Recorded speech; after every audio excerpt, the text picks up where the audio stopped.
Alors, maintenant, appliquons ça pour retrouver les notes que je fais sur une guitare. Eh bien, il suffit de partir de n'importe quelle corde. Par exemple, je vais prendre la dernière, la corde de Mi. Eh bien, comment j'utilise ce schéma? Eh bien, vous pointez du doigt sur mon schéma, sur le fichier que vous avez téléchargé, là, ou peut-être imprimé. Pointez du doigt le Mi. On va partir de là, et maintenant, on va pouvoir donner un nom à toutes les notes situées à partir du Mi. Par exemple, si je rajoute un demi-ton au Mi, donc ça veut dire que je pince la sixième corde première case, eh bien je vois donc que cette note-là est un Fa, d'après mon schéma. Mi plus un demi-ton, donc une case égale Fa. Ensuite, la note d'après, c'est un Fa dièse. Ensuite, je vais avoir le Sol. Troisième case, là, le Sol. Après, Sol dièse. Ensuite, le La. Là, j'ai un La, ici. D'ailleurs, la deuxième corde étant un La, faites sonner les deux dernières cordes, là. Je vois bien que j'ai exactement la même note. À condition que votre guitare soit parfaitement accordée, évidemment. Donc là, et je continue comme ça. Après le La, une case plus loin, j'ai donc le La dièse. Voilà, un La dièse.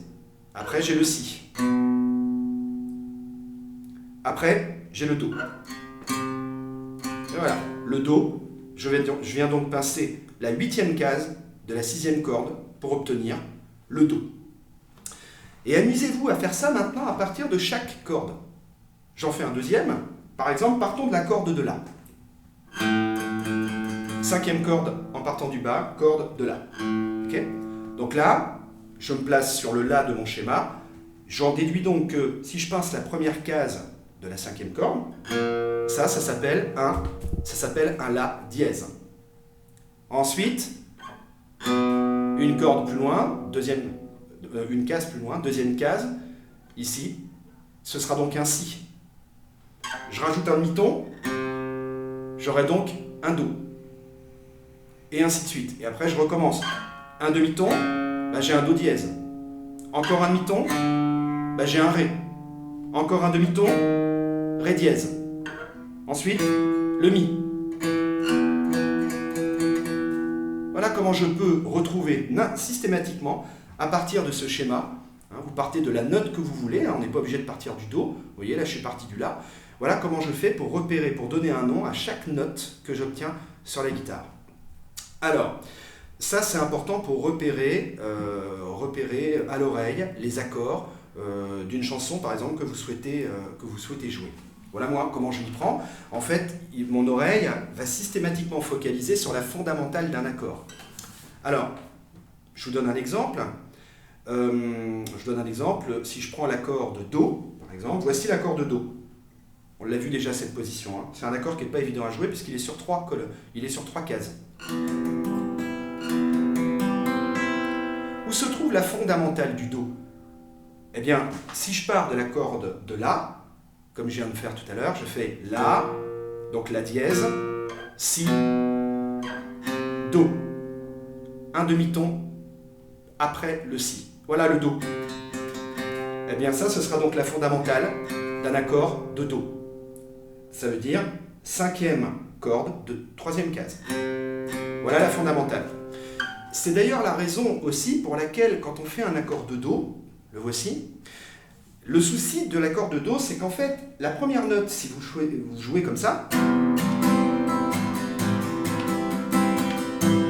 la première corde qui est frottée, ce qui est un peu embêtant, c'est que ce n'est pas la corde de Do qui est frottée, non?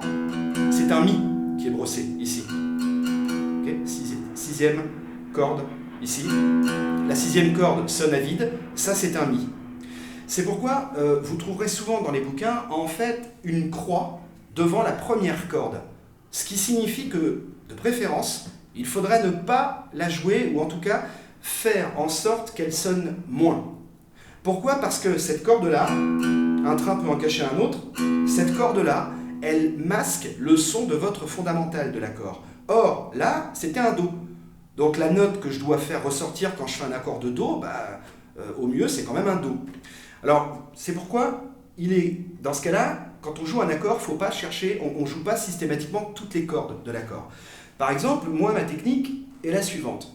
Je fais le Do, et de façon à ce que cette note-là, le Do, 5e corde, 3e case, de façon à ce que cette note-là sonne en priorité, ce que je vais faire avec mon pouce, là, je vais simplement venir un tout petit peu frotter la corde de Mi en repliant mon pouce, je ne sais pas si vous voyez ce que je fais, comme ceci. Ne pincez pas, hein. Ne pincez pas. Ça sert juste à bloquer la résonance de la corde de Mi. Ainsi, le Do va plus ressortir. Regardez. Vous entendez tout de suite la fondamentale.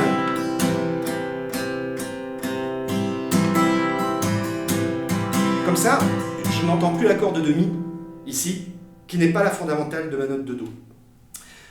On va retrouver ce même problème, par exemple, avec avec l'accord de Ré. Si vous faites l'accord de Ré, là, comme ceci, la fondamentale du Ré, eh bien, c'est la 4e corde, en partant du bas. Le Ré, il est là.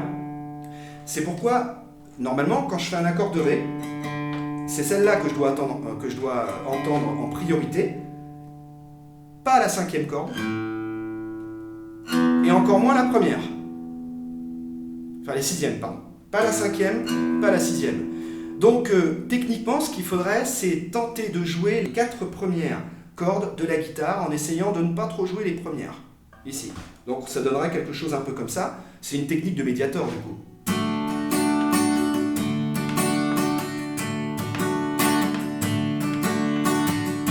Voilà. Là, j'entends bien. Ma fondamentale, elle résonne. C'est elle qui doit percuter le plus quand on fait un accord. C'est la fondamentale. C'est pour ça qu'on l'appelle comme ça. Voilà. Bon, j'espère que c'était pas trop théorique. Ce qu'il vous faut, c'est bien apprendre le schéma à partir, par exemple, de Do pour arriver d'une octave à une autre, en tenant compte des altérations. Donc l'altération, si vous rajoutez une note, ça s'appelle un dièse. Okay. Par contre, si vous reculez, ça s'appelle un bémol. Bon, ça c'est ce qu'on vous apprend à l'école. Donc entre le Do et le Ré, Do plus un demi-ton, ça s'appelle un Do dièse. Par contre, si vous partez du Ré pour arriver au Do, dans ce cas-là je recule, eh bien la note comprise entre le Ré et le Do s'appellerait un Ré bémol. D'accord? Quand je rajoute un demi-ton, je dièse, mais si j'enlève un demi-ton, l'altération s'appelle un bémol à ce moment-là. Voilà pour le jargon musical.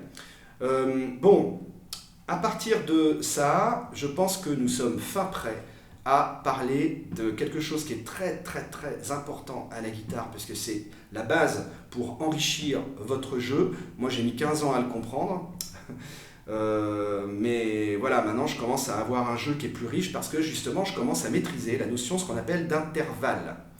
Donc je pense que ce sera l'objet du prochain cours. Sur ce, bonne journée.